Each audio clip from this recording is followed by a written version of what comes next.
Good afternoon, Year 5. Welcome to your next reading for pleasure time. Today we're going to have another look at the guide to getting good at stuff that we looked at yesterday, and we're going to start on page 15 today. Let's bust some myths, chapter 1. Do you want the good news or the bad news first? I never understand why anyone ever wants the good news first. No matter how good news is, you know that you've only got a big downer coming. So let's start with the bad news. Getting good at stuff is not easy. It's hard. It takes time and effort. That's the downer. You're coping with it okay, I think, but now you are definitely ready for a mood lifter. And the good news is, anyone can get way better at almost anything. Now that is mega news, right? Life-changing news, but it can still be difficult to know where to start. Taking the first step can sometimes seem impossible. But maybe it wouldn't feel so impossible if we knew a little bit more about how people actually get good at stuff. There's lots of fake news out there, i.e. an awful lot of myths about how the super successful made it to the top. And the even bigger issue is that sometimes people don't want you to know the truth. They don't necessarily want you to know about all the mistakes they made on the way up. They want to keep all of their hard work a secret. Sometimes they want to believe the myth that they are just naturally brilliant and have been incredible at what they do since the moment they were born. So, let's blow this fake news thing wide open. Let's look at these myths, burst them, and uncover exactly what it does take to get really good at stuff. Myth 1. You're either born with a talent or you're not. This is my least favourite myth. Actually, it isn't. Not of all time. My least favourite is the one about how being cold makes you catch an actual cold. Don't get me started on that. Colds are caused by viruses. They are not caused by forgetting to put your coat on or getting your hair wet in the rain. That's fake news. But this myth about talent is definitely near the bottom of my list, and I find it particularly annoying because so many people seem to believe it. One look at Taylor Swift and they assume she must have been born with a microphone in her hand. A glance at Lionel Messi and they think that if you sequence his DNA, it would have an actual football in the helix. And this myth creates a problem. If you believe that you need to be born with a gift, then you can really limit your willingness to try to get good at stuff. Why would you bother? If your destiny was decided at birth, what would be the point in working hard to improve? But it is a myth. It's fake news. Here is the real secret. If you look at the life story of almost any super successful person, you'll see that their success was a journey over many years. It involved them taking a risk, getting started and working incredibly hard to achieve their goal. And that is a method we could all at least try to work hard and get good at something. I did with table tennis. I wasn't born with the bat in my hand able to do a smash kill. That's a table tennis shot, in case you were wondering, but I eventually made it to the Olympics. I also find it amazing that everyone is so quick to discount the unbelievable things they have already mastered, and then somehow jump to the conclusion that they'll never master the things they are not already fantastic at. Let me prove it to you. You are already brilliant at loads of things.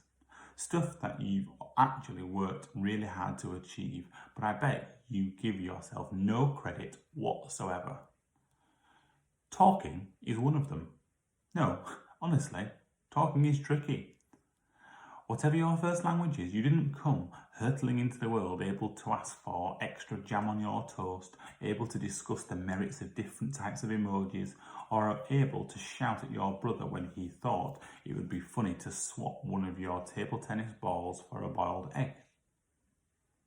They're not even the same shape. But here's the thing, no one is born with the ability to understand English or French or Cantonese, But after just 12 months, the average 1-year-old has learned to recognise 50 words. The average 6-year-old can understand 10,000, and by the age of 12, their vocabulary has increased to a whopping 50,000 words. This is no accident. You have practiced this skill, worked on it. Listen closely to those talking around you, committing words to memory. With practice, you've developed an ability to order the words into sentences, and hey presto, you're headlining your family's annual Christmas joke-telling competition. Or maybe not, but you get the point. It's true that some of us will recognise a few more words than others, but almost all of us can talk effectively, communicate, and be understood. This isn't easy, and yet we give ourselves no credit for it. Despite the fact that we can obviously get very good at things, we jump to the conclusion that we'll never be good at maths, or have the coordination for tennis, or get the part in the school play. I'll give you another example. We are brilliant at recognising patterns, literally amazing. And this takes practice. Have a look at the pictures below. What do you see? And I'll just hold the pictures up there to the camera. 2 pictures, it's asking, what do you see? Picture 1 and picture 2.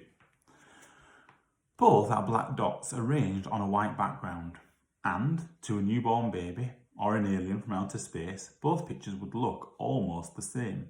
Just dots, random dots. But I'm guessing that you think picture 2 looks like someone, even more specifically, a man, who isn't really old, or a child, who is smiling. You probably don't think it, but this is an incredible skill. It is no accident that you can recognise this pattern in a random collection of blobs. This is a skill you have spent years honing. You are amazing at this. An alien who has never seen a human's face before would have no chance of spotting the pattern. But you have spent hours studying the tiny differences in the faces of those around you, spotting emotions on people's faces and the small differences that reveal someone's ages. And after all this practice, you are awesome at it. How often do you mistake David Walliams for Simon Cowell? Never. Yet they are both men of a similarish age, with white skin, dark hair, 2 eyes and a nose. But you would never get them mixed up, ever. So, are you high-fiving yourself yet? Are you presenting a medal to yourselves on a makeshift Olympic podium? Or am I the only one who has made one of those? I doubt you are. Instead, I bet you are taking for granted this amazing skill you have worked so hard on, and meanwhile you are probably worrying about why you haven't yet nailed your science homework or the skateboard trick you've been grappling with. Interesting fact, Inuit people can see many more shades of white than we can. Why? Because they have got some special kind of eyesight that the rest of us weren't born with. No, because they have spent many more time and days in the Arctic than we have, so have developed their skills at identifying different shapes and different types of snow. Now, here is the problem. At some point, we start to believe that it is okay to limit ourselves and the potential we have to get good at stuff. We start to believe in the myth, the fake news, that either you're born with a talent or you're not. Most people are lucky enough to be able to walk and talk, and that's because you don't see babies, and that's because you don't see babies thinking, walking, this business is hard. I've fallen over twice today already. You know what? I don't think I'm cut out for walking. I'll give it a miss.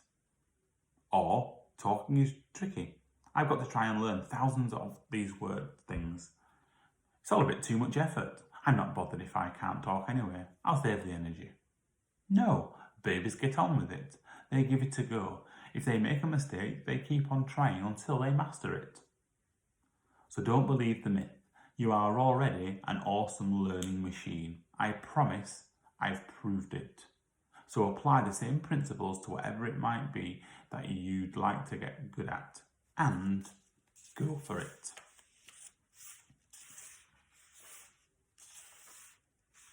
We'll leave it there for today. We will have a look at some other myths tomorrow, and we'll try and burst some of those myths